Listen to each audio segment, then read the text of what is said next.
ಬಸವರಾಜ ಬೊಮ್ಮಾಯಿ ಅವರ ಹೆಸರು ಫಿಕ್ಸ್ ಆದ್ರೆ ಏನ್ ಮಾಡ್ತೀರಿ ಅನ್ನುವಂತ ಪ್ರಶ್ನೆ. BC ಪಾಟೀಲ್ ಫಿಕ್ಸ್ ಆದ್ರೂ ಕೂಡ ಅಥವಾ ಬಸವರಾಜ ಬೊಮ್ಮಾಯಿ ಫಿಕ್ಸ್ ಆದ್ರೂ ಕೂಡ ಕೆಲಸವನ್ನ ಮಾಡ್ತೀವಿ, ಯಾರಿಗೆ ಕೊಟ್ಟರು ಕೂಡ ಸಂತೋಷದಿಂದ ಕೆಲಸವನ್ನ ಮಾಡ್ತೀವಿ ಅಂತ ಹಾವೇರಿ ಜಿಲ್ಲೆಯ ಸಿಂದಗಿ ಮಠದಲ್ಲಿ ಕೆ ಕಾಂತೇಶ್ ಹೇಳಿಕೆಯನ್ನು ಕೊಟ್ಟಿದ್ದಾರೆ. ನಾನು ಕೂಡ ಟಿಕೆಟ್ ಆಕಾಂಕ್ಷಿ, ಸೊ ನಾನು ನನ್ನ ಪ್ರಯತ್ನವನ್ನು ನಾನು ಮಾಡ್ತೀನಿ. ಒಂದು ವೇಳೆ ಹೈಕಮಾಂಡ್ ಬೇರೆಯವರಿಗೆ ಅವಕಾಶ ಕೊಟ್ಟಿದೆ ಆದಲ್ಲಿ ಕೊಡ್ಲಿ, ಅವರ ಪರವಾಗಿ ನಾನು ಕೆಲಸವನ್ನ ಮಾಡ್ತೀನಿ ಅಂತ ಹೇಳಿ ಹೇಳಿಕೆಯನ್ನು ಕೊಟ್ಟಿದ್ದಾರೆ. ಬೊಮ್ಮಾಯಿ ಅವ್ರ ಹೆಸರು ಫಿಕ್ಸ್ ಆಗಿದೆ, BC ಪಾಟೀಲ್ ಅವ್ರು ಫಿಕ್ಸ್ ಆಗಿದೆ. ನಾನು ಸಂಪೂರ್ಣವಾಗಿ ಅದಕ್ಕೆ ಬೆಂಬಲ ಕೊಡ್ತೇನೆ.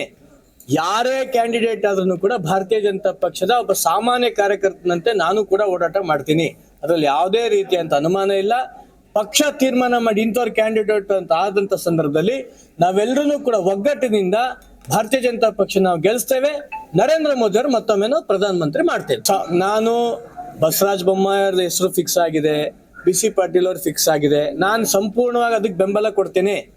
ಯಾರೇ ಕ್ಯಾಂಡಿಡೇಟ್ ಆದ್ರೂ ಕೂಡ ಭಾರತೀಯ ಜನತಾ ಪಕ್ಷದ ಒಬ್ಬ ಸಾಮಾನ್ಯ ಕಾರ್ಯಕರ್ತನಂತೆ ನಾನು ಕೂಡ ಓಡಾಟ ಮಾಡ್ತೀನಿ. ಅದ್ರಲ್ಲಿ ಯಾವುದೇ ರೀತಿಯಂತ ಅನುಮಾನ ಇಲ್ಲ. ಪಕ್ಷ ತೀರ್ಮಾನ ಮಾಡಿ ಇಂಥವ್ರ ಕ್ಯಾಂಡಿಡೇಟ್ ಅಂತ ಆದಂತ ಸಂದರ್ಭದಲ್ಲಿ ನಾವೆಲ್ಲರೂ ಕೂಡ ಒಗ್ಗಟ್ಟಿನಿಂದ ಭಾರತೀಯ ಜನತಾ ಪಕ್ಷ ನಾವು ಗೆಲ್ಲಿಸ್ತೇವೆ. ನರೇಂದ್ರ ಮೋದಿ ಅವರು ಮತ್ತೊಮ್ಮೆ ಪ್ರಧಾನಮಂತ್ರಿ ಮಾಡ್ತೇವೆ. ನಾನು ಬಸವರಾಜ ಬೊಮ್ಮಾಯಿ ಅವ್ರ ಹೆಸರು ಫಿಕ್ಸ್ ಆಗಿದೆ, BC ಪಾಟೀಲ್ ಅವ್ರು ಫಿಕ್ಸ್ ಆಗಿದೆ. ನಾನು ಸಂಪೂರ್ಣವಾಗಿ ಅದಕ್ಕೆ ಬೆಂಬಲ ಕೊಡ್ತೇನೆ.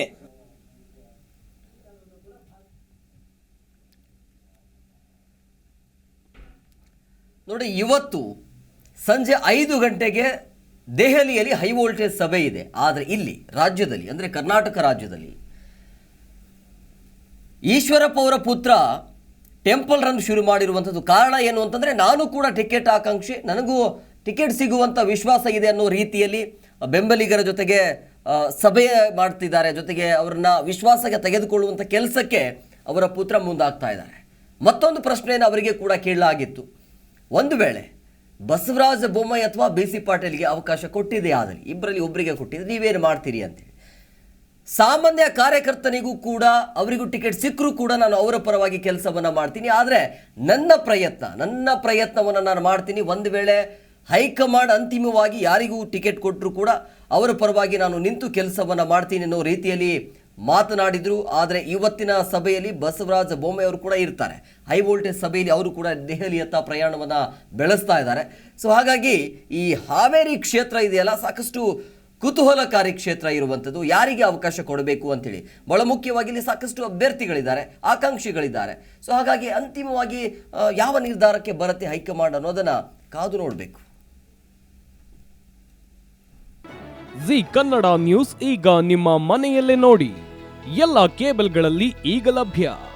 ಸನ್ Direct 292, Jio TV 1334, U digital 162, city cable 51, GTPL 17, Abhishek cables 821, rock line telecommunication 51, Shri Basaveshwara number 60, Vinayaka digital number 53, in digital number 896ರಲ್ಲಿ. ನಿಮ್ಮಿಸ್ತದ ಜಿ ಕನ್ನಡ ನ್ಯೂಸ್ ನೋಡಿ ಆನಂದಿಸಿ.